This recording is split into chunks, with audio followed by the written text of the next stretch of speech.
گفتگۆی زیاتریان بابەتە دەکەم بەڕێز محەممەد سابیر شارەزای ئەمنی لە ستۆدیۆ لەگەڵ منامادەیە کاک محەممەد زۆر بەخێر بی. ئایا داعش ئەو توانایی هەیە کە جارێکی دیکە خۆی ڕێک بخاتەوە ببێتە مەترسیەکی گەورە؟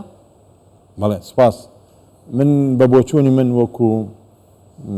شرۆڤەکارێکی سەربازی داعش ئەو هێزەی نەماوە جارێکی کە خۆی ڕێک بخاتەوە بتوانێن هێرشی سەربازی بکە یا هێرش بکاتە سەر شارەکان یا هێرش بکاتە سەر ئەو هێزە ئەمنی و عسکەرانی کە هەیە، چونکە داعش بە حقیقت داعش ئێستاکێ ئەو جێگا و ئەو ڕێگا و ئەو متمانەی نەماو لە ناو خەڵکە لەبەرەوەی خەڵکی عراق بەتایبەت خەڵکی عراق و بەتایبەتی خەڵکی کوردستان و هەروەها ناوچە دابڕاوەکانی کوردستان لە نێوان حکوومەتی مرکزی و حکوومەتی هەرێمی کوردستانە ئەو متمانیان نەماوە بە داعش جاری کە ئیوای داعش بکەن وەکو هێلانەیەک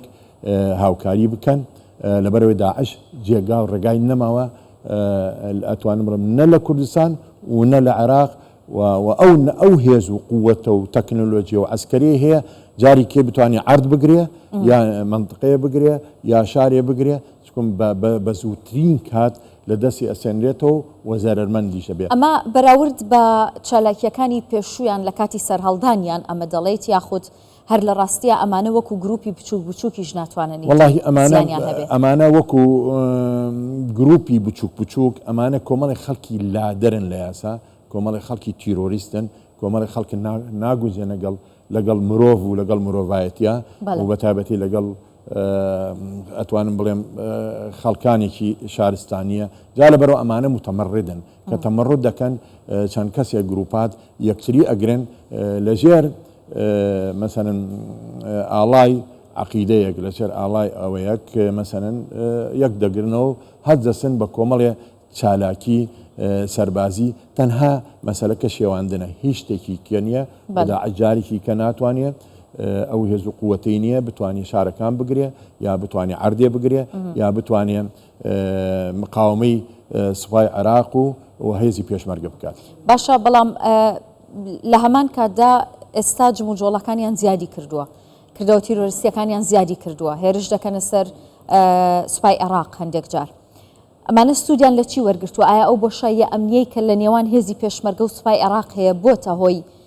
خۆڕێکخستنەوەی ئەوانە؟ بەڵێ کۆمەڵش هۆکار هەیە. یەکێ لەو هۆکارانەی کە ئیبینن ئیستاکێ ناوچەکە شەڵاژاوە، شەڕ لە هەموو ناوچەکەدا هەیە. ئەمە لە بەرژەوەندی ئەوانە؟ بەڵێ ئەمە عێراقیش داخلی ئەو شەڕە بووە، ئەتوانم بڵێم کوردستانیش ئەگەر وریانە بێ داخلی ئەو شەڕە دەبێ. جا لەبەرەوە کۆمەڵی خەڵک چۆنەڵێ استفادە دەکات لەم وەزعە بەتایبەتی ئەو کۆمەڵە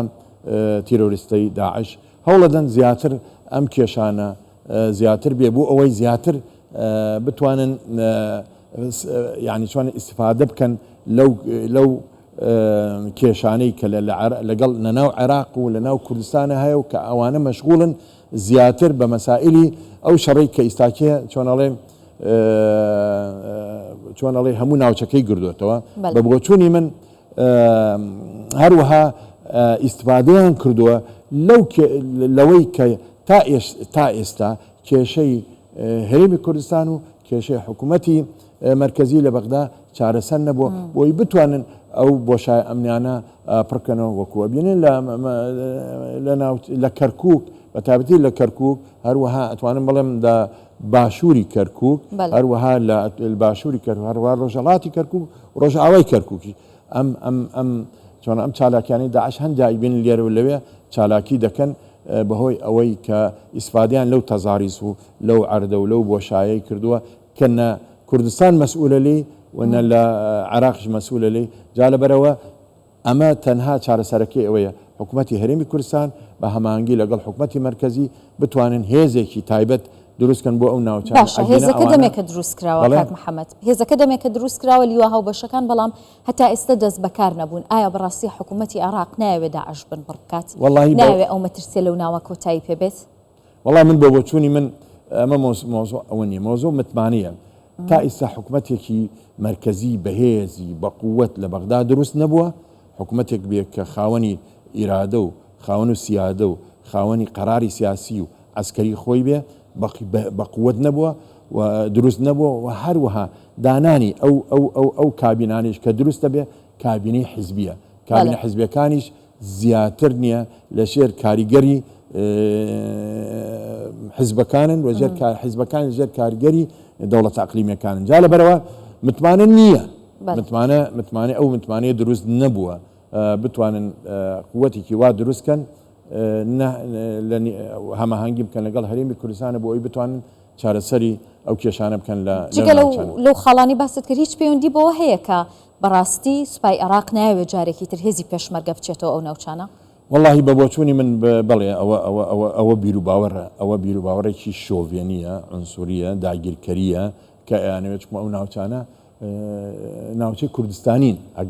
ئەگەر تەماشای مێژوو بکەین تەماشای جوغرافیە بکەین تەماشای واقع بکەین تەماشای خەڵکەکەی بکەین تەماشای ئەو خەڵکانی بکەین کە سەدەها ساڵە لەو ناوچانە ژیاون ئەوە ناوچەی کوردستانین بەڵام بە پێی زروف بە پێی ئەوەی زروفی کوردستان و کوبینیمان دایمەن لەژێر کۆنتترۆلی دەوڵەتەکانی دەوروبەر بۆ بە تایبەتی لەژێر کۆنتترۆلی حکوومەتی عراقی بۆ بە هەموو قووەتێ لە خەڵکی کوردستانی داوە ئەو منطقانی بە هەموو شوێ محاولی کرد و کوردەکان ئیزاحە بکات دەرکات لەو منطقانە و ناوچەکانیان هەمووی داگیر بکە خاصەمە ناوچە کشکاڵەکان و هەروەها خەڵکی بیانی عەربی بێنێتە ئەو ناوچانە بۆی زیاتر تعریبی بکە بۆنێکی ئەو منطقانە بۆنێکی عەربی زیاتر لێدەوەک لە بۆنی کوردی جا لەبەرەوە بێ کورد زۆر وریابێ زۆر یەکگرتوو بێ چکم بە حەقەت ئەگەر وریانە بێ چەند ساڵێکی تر کەرکووک و سنجار و مووسڵ و خانەقین و هەموو ناوچەکان بە تاوەتی لەدەست ئەدەن و تەواویش دەبێ و ئێستاکە ڕاستە پارێزگارێکی کورد هەیە لە کەرکووک بەزە و پارێزگارە پارێزگارێکی شەلەلە ئیفلیچە هیچی لەدەست نییە هیچ تا ئێستا ناتوانێت ئاڵایەکی کوردستان لەسەر باڵخانەکەی خۆی هەڵکە جا لەبەرەوە بۆچی پەیوەندی بە چیەوە هەیە بڵێ پەیوەندی بە چیەوە هەیە لایەنەکانی دیکە ناهێڵن یان پەیوەندی بەو تەنازولەیە هەیە کە بۆ بەرامبەرەکەی دەکا جا لەبەرەوەی پێویستە بەو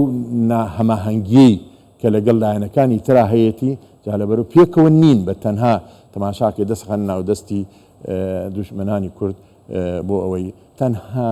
ئیسفادەی چەند پۆستێک یا ئیسفادەی چەند شتێکی مادی یاخود ئیسفادەیەکی حزبی بێ هیچ کە نییە و ئەو کوردستانیش هەموو ئەدەنە چۆنەڵێ بە کوردێ پەتیەکەی دەنێت دەم ئاوە تەنها بۆ گیرفان و بۆ بەرژەوەندی خۆیان باشە گوتت کە سوپای عێراق نایەوێت جارێکی دیکە پێشمەرگە بگەڕێتەوە ئەو ناوچانە و گروپە بچووکەکانی چەکدارانی داعشیش لەوێن ئایا چەکدارانی داعش لەوێ ئەجەندایەکی دەرەکی جێبەجێکەن یا تەنیا سوودیان لەو بۆشاییە ئەمنیە وەرگرتەوە لەوێ ماونێت والله طبعا داعش دروستکراوی حکوومەتەکانی دەرەکین حکوومەتەکان دەرەکین ئەو حکوومەتانی کە ئەیانوێ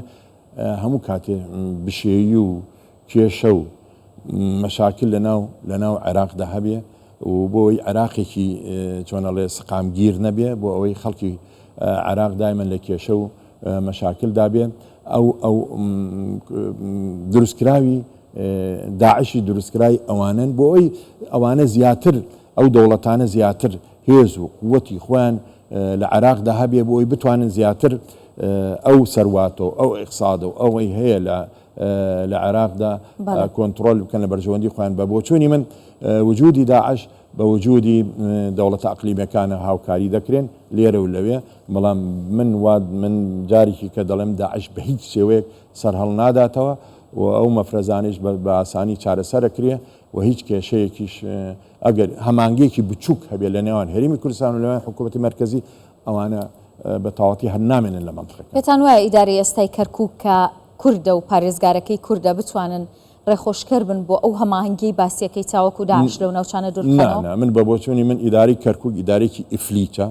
ئیجاری بێتوانایە ئیدارەیەکە دانراوە ئیدارێک نییە لەسەر ئیرادەی ملەتێک بێ سەر ئیرادەی کورد بێ لەسەر ئیرادەی ئەوە بێ هاتووە بۆ ئەوەی کۆمەڵی ئەجنداتی حزبی دروستکەن جا لەبەرەوە ئیدارەکەی کەرکووک ئیدارێکی سەرکەوتوو نییە ناتوانێت بە هیچ شێوەیەک ئیداری کەرکووک